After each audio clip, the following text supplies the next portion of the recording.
Amém? Quando esse tema veio ao nosso coração e a gente está compartilhando sobre isso, tem tudo a ver sobre um comprometimento que nós precisamos ter com o reino de Deus. Eu vejo pessoas que dizem assim, eu oro muito, eu busco muito a Deus, eu vou no monte, eu gasto horas de oração, eu faço tantas coisas. Mas eu dou essa dica para você, que para mim é muito, muito especial.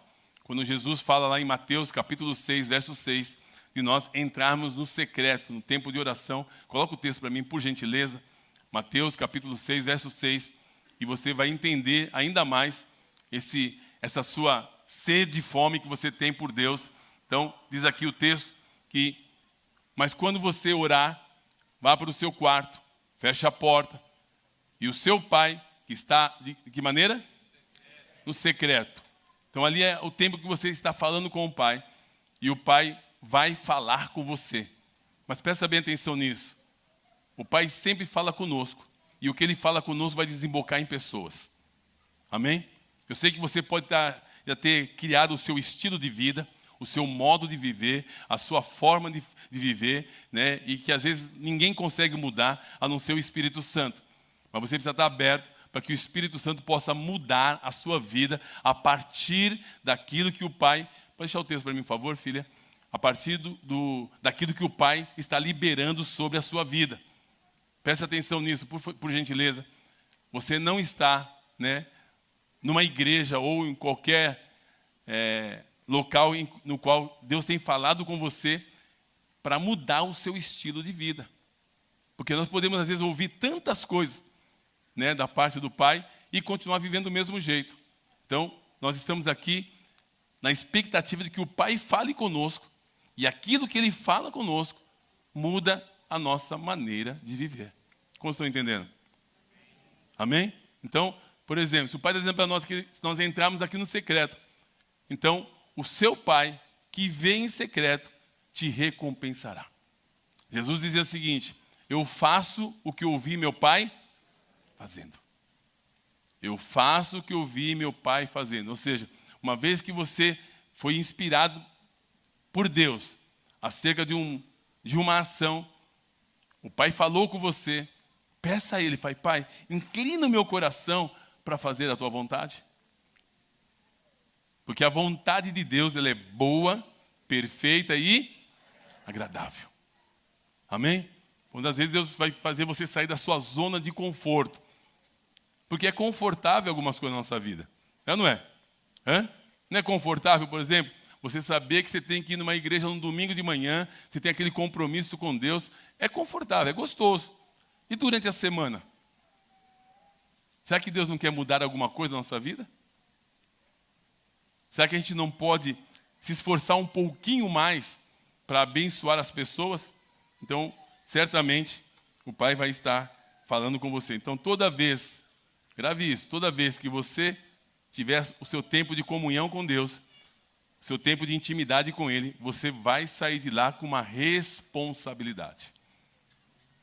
Não tem como falar com Deus, não tem como orar e não ouvir a voz dEle, e não sair com uma responsabilidade. E tudo vai desembocar em pessoas. Vai desembocar em quem? Em pessoas. Nós estamos num tempo de urgência. Acredite nisso. Sua vida pode estar bem formatada, está tudo ajustadinho, tão bonitinho, mas de repente Deus quer agitar a sua vida, dando a você um novo convertido nas mãos. Amém? Amém? Um encardido. O mais difícil do seu bairro. Tem algum vizinho que você ama muito assim? Tem não? Tem alguém que você fala, meu Deus, esse cara nunca vai se converter. Já tem? Tem assim no seu bairro não? Tem não? Quantos tem? Deixa eu ver. Um vizinho, alguém da rua, aquele que... Quando você anda com um salto lá no seu apartamento, ele bate assim no teto. Algumas coisas assim que acontecem. Não tem sempre aquela pessoa que arruma encrenca no condomínio? Não, é esse que Deus quer ganhar. Amém? Tem um familiar seu que você fala assim, meu Deus, esse vai ser salvo só nos 30 segundos do segundo tempo. No finalzinho, tem ou não tem? Tem, é esse que Deus quer ganhar.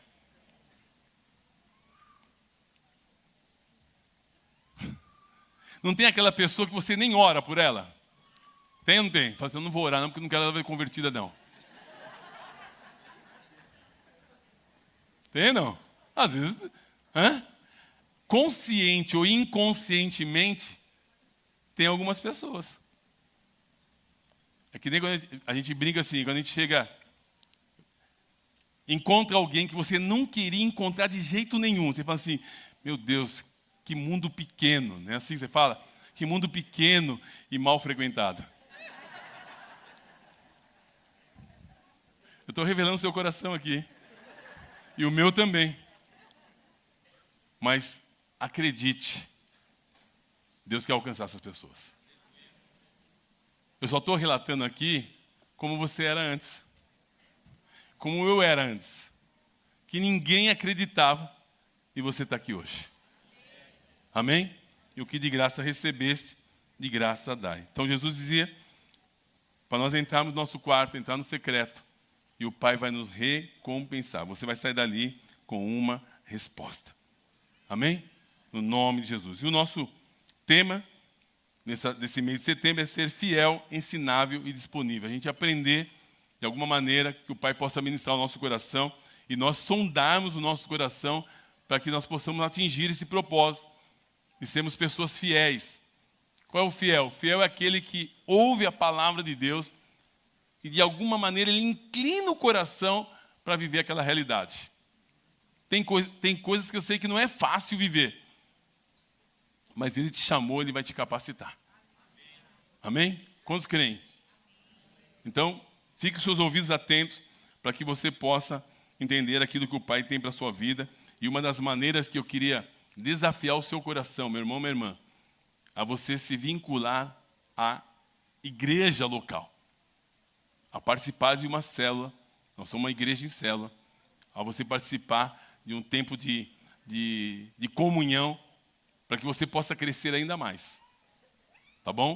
Deixa eu fazer uma pergunta aqui. Quantos que estão aqui que não participam de célula? Deixa eu ver. Levanta bem alto a mão, por gentileza. E não participa de célula.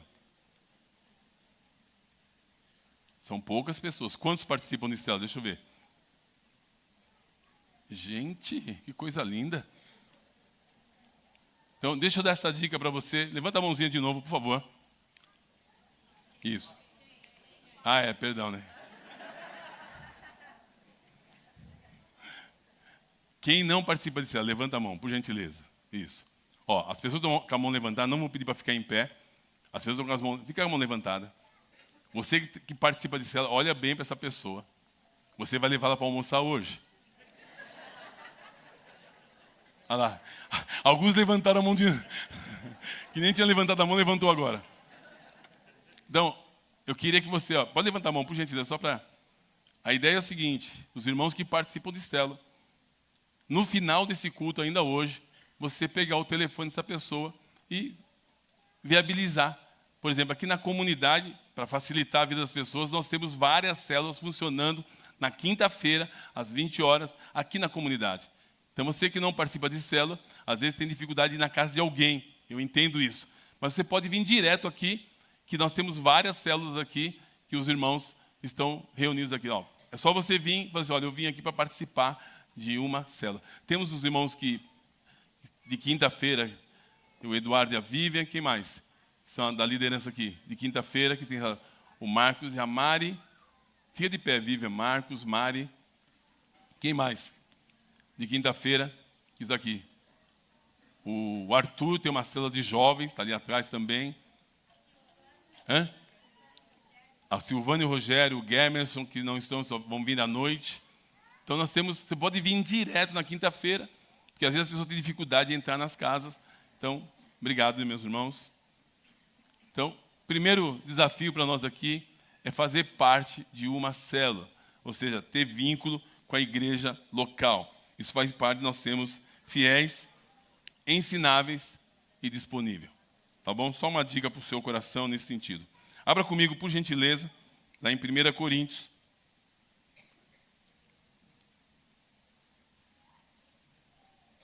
capítulo 1.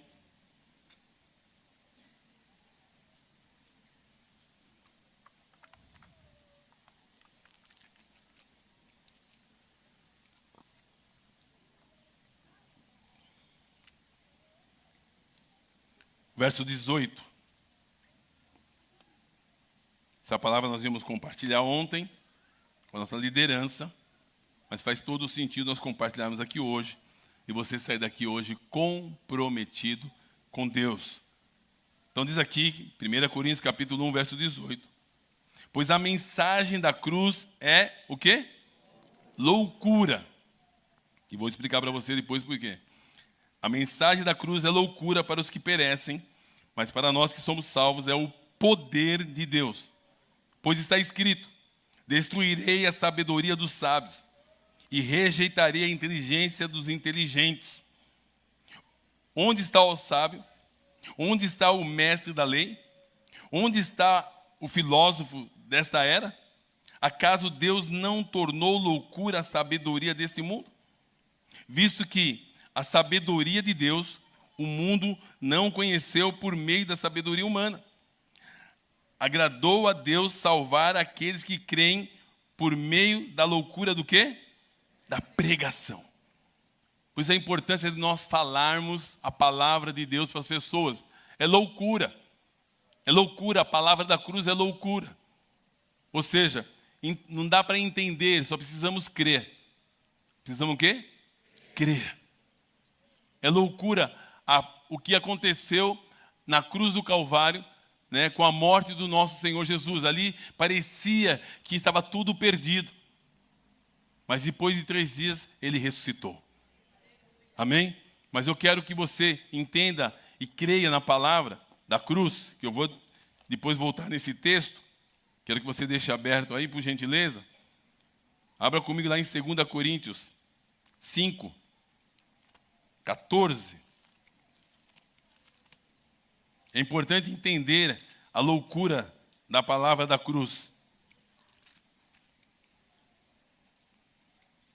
Que diz aqui, pois o amor de Cristo faz o quê? Nos constrange. Nós somos constrangidos por esse amor. Como é que alguém poderia dar a sua vida para morrer pelos pecadores? Porque estamos convencidos que um morreu por todos, logo todos morreram. Ele morreu por todos para que aqueles que vivam não vivam mais para si mesmo. A loucura da cruz é você não viver mais para si mesmo. Pode ver, toda vez que o homem se esforça para viver para si mesmo, ele fica frustrado. Porque ele está buscando algo que nele mesmo não encontra. Você só vai encontrar em Cristo. Amém? E aqui tem um segredo poderoso. Eu rogo a Deus que você saia daqui hoje com o seu atestado de óbito. Não vai morrer de verdade, assim, fisicamente, não. Vou ficar cegado. O pessoal fica preocupado quando fala em morte, né? Então, assim, porque estamos convencidos que um morreu por todos. Quem é esse um que morreu por todos? Hã? Olha o segredo e a loucura da cruz. Jesus morreu por todos. Você não estava lá, você não viu, mas a Bíblia diz que todos morreram. Quando diz todos, são quantos? Todos são? Todos. Então eu queria que você lesse a Escritura dessa maneira. Cristo morreu lá na cruz. Só que a Bíblia diz que Ele morreu para que aqueles que vivem, olha lá, e Ele morreu por todos para que aqueles que vivem já não vivam mais para si mesmo, mas para aquele que por Ele morreu e ressuscitou. Ou seja, Ele morreu e nos incluiu na sua morte. Tenta imaginar isso. Eu vou explicar para você porque a palavra da cruz, se a gente não parar, pensar e imaginar, você não consegue digerir isso. Muitas pessoas não conseguem viver a plenitude da vida cristã porque não conseguem se ver morto para si mesmo. Olha só, botando um texto aqui. Que um morreu por todos, logo todos morreram. Romanos capítulo 6, só para você entender, já volto nesse texto aqui. Porque incrível que pareça, é uma verdade que para nós da comunidade da graça é tão prático, tão fácil no sentido de compreender, mas tem um efeito disso na nossa vida prática. Romanos capítulo 6, verso 6. Que diremos, verso 1. Que diremos então? Continuaremos no pecado para que a graça aumente? De maneira nenhuma. Nós que morremos para o pecado, morremos ou morremos? Porque o texto diz que um morreu por todos, logo todos morreram. Como continuar vivendo nele? Verso 3. Vocês não sabem que todos nós que fomos batizados em Cristo Jesus, quantos foram batizados em Cristo? Quantos? Todos. Se você entregou sua vida para Jesus, se você confessou Jesus como o Senhor da sua vida, você desceu as águas, você vem vivendo essa plenitude de entendimento, aqui está uma realidade espiritual. Portanto, fomos sepultados com Ele na morte pelo batismo, a fim de que, assim como Cristo ressuscitou dos mortos, mediante a glória do Pai, também nós vivemos o quê? Uma nova vida. Ou seja, tem coisas que não pode mais permanecer em nós, fruto dessa realidade espiritual. Por isso que quando a gente ouve a palavra de Deus e vem um desafio para o nosso coração, não tem como a gente questionar. Por quê? Porque eu já morri. Morto não tem opinião, tem? Não. Agora, se você ressuscitou com Cristo e agora você vive para Ele, você só quer fazer a vontade dEle. Amém? Volta lá em 2 Coríntios, por gentileza. Coríntios 5.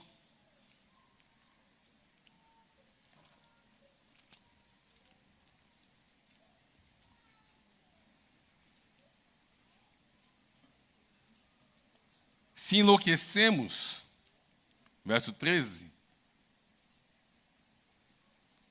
se enlouquecemos, é por amor a Deus. Se conservamos juízo, é por amor a vocês. E por amor, pois o amor de Cristo nos constrange. Eu estou vendo aqui o verso 14 agora. Porque o amor de Cristo nos constrange. Estamos convencidos do quê? De que um morreu por todos, logo todos morreram. E ele morreu para que todos aqueles que vivem não vivam mais para si mesmos, mas para aqueles que por ele morreu e ressuscitou. De modo que agora, quando? Agora, ninguém, agora em diante de ninguém consideramos ao ponto de vista humano, ainda que antes tenhamos conhecido Cristo dessa forma. Agora já não consideramos assim. Portanto, ou seja, daqui para frente, esse é o grande segredo da vida cristã. Portanto, se alguém está onde? Está em Cristo de que maneira? Olha só, você morreu. Você está em Cristo. Você morreu para essa vida. Agora você ressuscitou com Cristo. E aqui vem um segredo para a minha vida e para a sua vida. E se a gente aprender isso, irmãos, é a chave da mudança. Portanto, se alguém está em Cristo, é uma nova criação. As coisas antigas já passaram, eis que surgiram coisas novas. A coisa mais difícil para um ser humano é deixar as coisas do passado. Aqui está um milagre. É uma decisão de deixar o passado. Você pode conversar com muitas pessoas, elas vão sempre bater na tecla do passado. A hora que você recebe essa revelação da parte do Pai, de deixar o passado, você consegue viver o novo de Deus. Muitas pessoas não se envolvem com o reino, não se comprometem com as pessoas, porque estão vivendo no passado. Ah, no passado aconteceu isso. Ah, no passado fizeram isso comigo. Ah, na igreja que eu estava aconteceu isso. Ah, e não consegue avançar. Se você sair daqui hoje dizendo, o passado não me prende mais, você vai viver uma nova vida. Amém? Isso é espiritual, irmãos. Por mais que a gente ouve essas verdades, por mais que a gente ore sobre isso, nós precisamos tomar uma decisão. Tomar o quê? Decisão. O passado não deixa você avançar. O passado não deixa você crescer. E por conta disso, você vive nas mesmas questões do passado. Caminhando aqui, verso 17. Portanto, se alguém está em Cristo, nova criação é. As coisas velhas já se passaram, eis que surgiram coisas novas. Tudo isso provém de quem? De Deus, que nos reconciliou consigo mesmo, por meio de Cristo. E nos deu o quê? O ministério da reconciliação. O grande desafio para nós é entendermos o nosso chamado. Ou seja, para nós sermos fiéis, ensinável e disponível, o Pai quer revelar para nós o nosso chamado. Esse é o ponto que para mim é muito chave. Ele nos reconciliou com Ele e nos deu o ministério da reconciliação. Ele colocou em você o propósito, o desafio, o poder de reconciliar pessoas. Por isso que tem que brotar no nosso coração uma paixão, uma intensidade, um amor. O amor da avó Corina. Lembra da avó Corina? Você vai ir para casa hoje só lembrando da avó Corina. Essa paixão e esse entendimento leva você a querer falar de Jesus para as pessoas todos os dias. A sua vida se torna uma vida com um propósito. Voltando no texto, lá de 1 Coríntios, por favor. Verso 22. Ixi, isso é o cansaço físico. Vamos lá, não para não, gente. Os judeus pedem sinais miraculosos. Os gregos procuram o quê? Sabedoria. Nós, porém, pregamos o quê? Cristo crucificado, ao qual de fato é escândalo para os judeus e loucura para os gentios. Mas para os que foram chamados, tanto judeus como gregos, Cristo é poder de Deus e sabedoria de Deus. Você precisa ganhar essa convicção no seu coração. Você tem um Cristo cheio de poder. Cheio de? Poder. Cheio de? Poder. Estenda as suas mãos assim, por gentileza. Só você participar aqui comigo. Nessas mãos tem poder para abençoar pessoas. Não foi à toa que o Senhor nos ensinou: imporão as mãos sobre os enfermos e eles serão curados. Essas mãos foram para abençoar pessoas. Você acredita nisso? Quando você olhar para as suas mãos, olhe com essa convicção: essas mãos é para abençoar pessoas. Amém? Porque há um poder de Deus dentro de você. E eu falo sempre sobre isso, porque isso é lembrado sempre no meu coração. Então, verso 23. Nós, porém, pregamos Cristo crucificado, o qual de fato é escândalo para os judeus e loucura para os gentios. Mas para nós que fomos chamados, fomos o quê? Você foi chamado por Deus? Quantos foram chamados aqui? Deixa eu ver. Levanta a mão, por favor. Eu digo assim: eu fui chamado. Agora a pergunta é: chamado para quê? Não precisa responder agora, peraí. Eu preciso ter convicção. Por que eu fui chamado? O que Deus espera de mim? Por que Ele me colocou naquele trabalho? Por que Ele me colocou naquela faculdade? Por que Ele me colocou naquela escola? Por que Ele me colocou naquela vizinhança? Por que Ele me colocou nessa família? Por que Ele me colocou nessa igreja? Por que Deus me colocou nesse país? Dentro do chamado. Amém? Muitas pessoas, às vezes, fazem tantas coisas porque não entenderam o seu chamado. E a hora que nós entendemos o nosso chamado, muda tudo. Não é sobre as pessoas, é sobre aquilo que o Pai fez em nós para abençoar as pessoas. Amém? Amém? Quando você sabe qual é o seu chamado, meu irmão, minha irmã, acredite, você levanta todos os dias com uma missão. Com uma? Missão.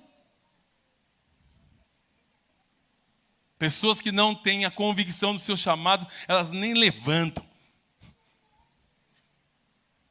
E quando levantam, estão murmurando, reclamando, falando mal dos outros, porque não entendeu o chamado. Como é bom você acordar pela manhã e dizer: hoje eu vou abençoar alguém. É diferente. Quando você tem convicção do seu chamado, acredite, as pessoas vão chamar você para serem abençoadas. Amém? Então diga comigo: eu sei que Deus me chamou e eu vou me esforçar para cumprir o chamado. Em nome de Jesus.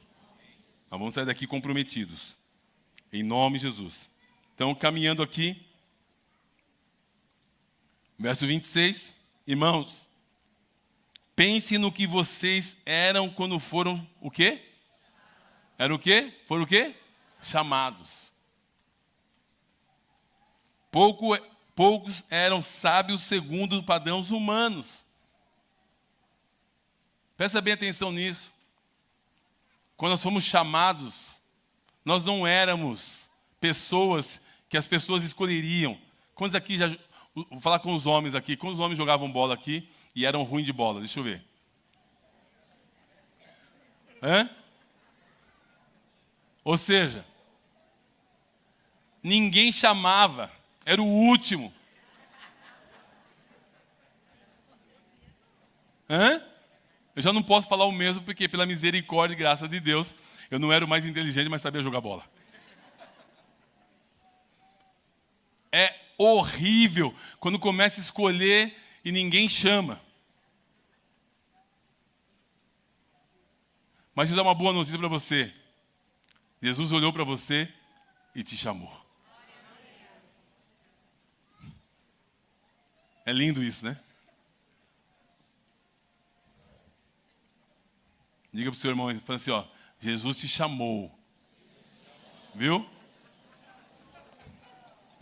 Ninguém escolhia você, mas Jesus escolheu você. Pode estar certo disso. Isso vai curar muita gente aqui, viu? Tinha gente que estava com trauma até hoje. Ah, ninguém me chamou. Eu era sempre o último. Acabou isso.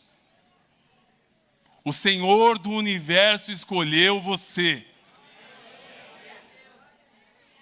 Ninguém acreditava em você. O Senhor do universo escolheu você. Hein, Mário Rosendo? Eu lembro quando eu conheci você, você tinha aquele colar, vou lembrar disso, né? Com dente de macaco. Né? Mas Jesus escolheu você, se tornou um homem nobre. Um mestre nas escolas, um homem sábio. Jesus escolheu você. Amém? Para curar o seu coração. Pode ser que você não foi escolhido em várias situações, mas Jesus escolheu você. Ele te tornou um embaixador, ministro do Evangelho. Ele escolheu você. Amém? Se alguém perguntar aqui, mas quem é você? Fala assim: Jesus me escolheu, não quero saber mais nada. Por isso que não... Olha só, meu irmão, minha irmã. Essa é uma chave, tá? Por isso não pode haver em nós espírito de inferioridade. Não pode haver condenação, culpa e nem medo. Porque Jesus nos escolheu. Quem sabe da sua identidade se levanta cheio de coragem, de ousadia e de poder, porque Jesus se escolheu. Amém? Parece uma coisa muito distante, né? Não, é para os dias de hoje. Não está distante, já está em você. O que o Pai quer fazer nesses dias é ativar isso em você de uma maneira sobrenatural. Então, por quê? Nós éramos loucura para esse mundo. Escolheu os que são loucos para o mundo. Verso 27. A fim de envergonhar os sábios. Os que são fracos para o mundo, a fim de envergonhar os fortes. Deus escolheu as coisas insignificantes do mundo, os desprezados, e as coisas que não são para invalidar os que são. É muito forte isso. Não sei se você já teve essa experiência de encontrar pessoas que você conheceu há muito tempo atrás e a pessoa olha para você: nossa, você está bem, você está bonito. Você emagreceu. Você nem parece a idade que tem. Aí você tem a alegria de dizer assim: ó, foi a graça de Deus que me sustentou. Parece pouco, mas não é não. Porque a graça de Deus, quando vem sobre a nossa vida, meu irmão, minha irmã, Ele renova a nossa mente, renova o nosso corpo físico, renova nossas emoções, os nossos sentimentos, por causa da graça de Deus. E nos dá um descanso. Você pode estar cansado fisicamente, mas espiritualmente você está renovado. Como nada tendo, mas possuindo tudo, como pobres, mas enriquecendo a muitos. Acredite nisso. É a graça de Deus. Então, tudo isso é para nos tornar fiéis, ensináveis e disponíveis. Com esse entendimento, com essa compreensão. Então, Deus escolheu as coisas insignificantes do mundo, os desprezados e as coisas que não são, para invalidar as que são, a fim de que ninguém... A fim de quê? Ninguém se vanglorie diante dele. É, porém, por causa dele que vocês estão em Cristo Jesus. Outra coisa importante, você não precisa ficar se vangloriando de nada, é tudo para ele. Amém? É tudo por ele e para ele. Isso é maravilhoso. Essa é a convicção que nós temos, a qual se tornou para nós sabedoria de Deus, justiça de Deus, santidade e redenção, a fim de que, como está escrito, aquele que se gloriar, se glorie no Senhor. Amém? Volta comigo lá em 2 Coríntios, verso 5, capítulo 5.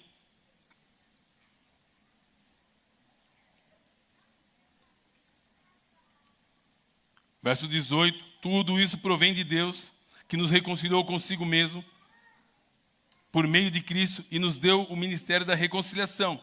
Ou seja, que Deus em Cristo estava reconciliando consigo o quê?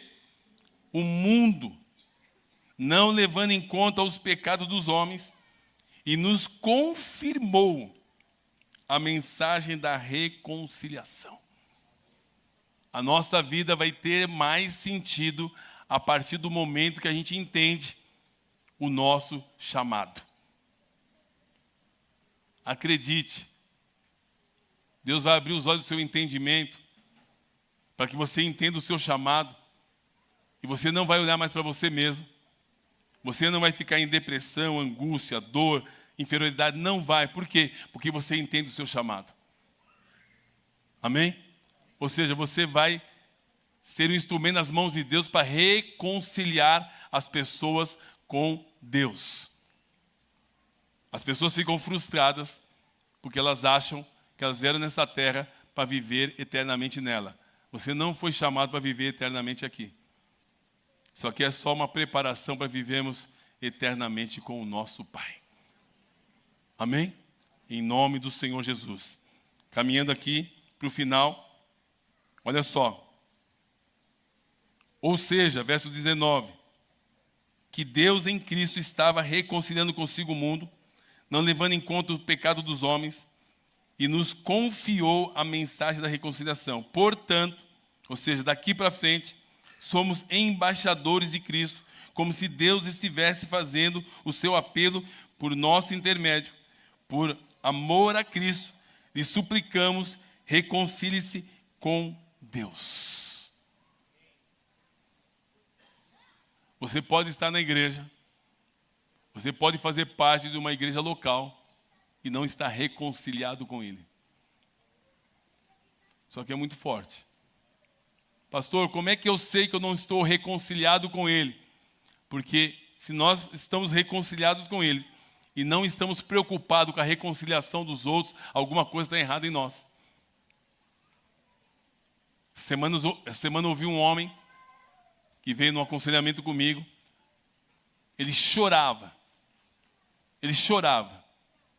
dizendo: pastor, as pessoas não amam Jesus. que se elas amassem Jesus, elas falariam de Jesus. Ele chorava. E é um homem apaixonado por Jesus, está sendo assim impactado porque viveu muito tempo da vida dele uma vida religiosa, fazendo tantas coisas na igreja. E ele perdeu muitas coisas. E agora ele está sendo tomado pela presença de Deus. Ele dizia, as pessoas não entenderam. E eu chorava com ele.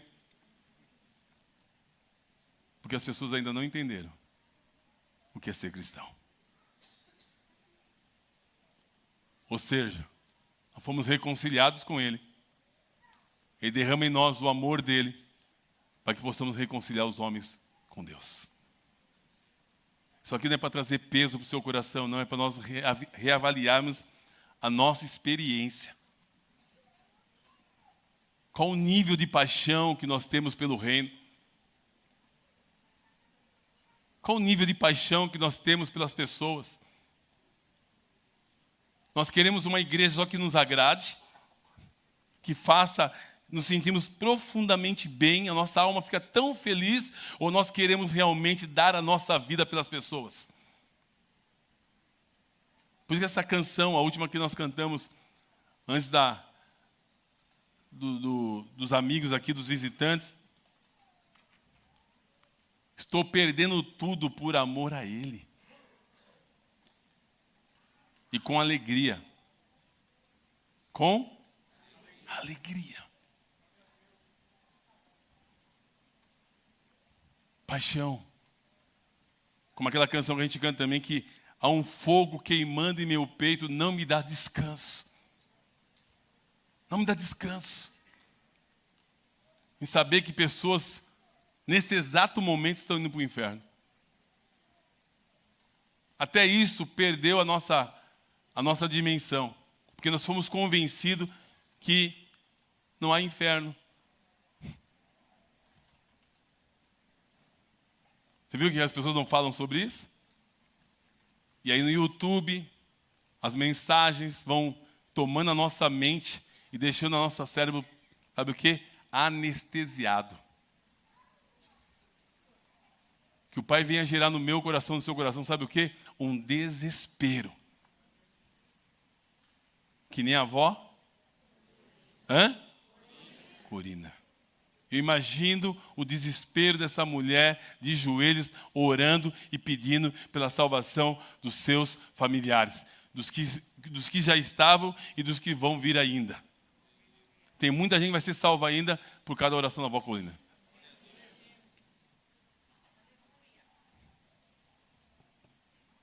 Sabia disso? Muita gente. Vocês creem nisso? Muitas pessoas vão ser salvas por causa da sua oração.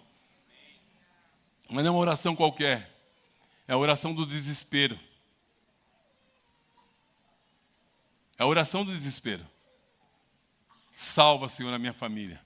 Salva, Senhor, a minha família. Salva, Senhor, a minha família. A oração do desespero.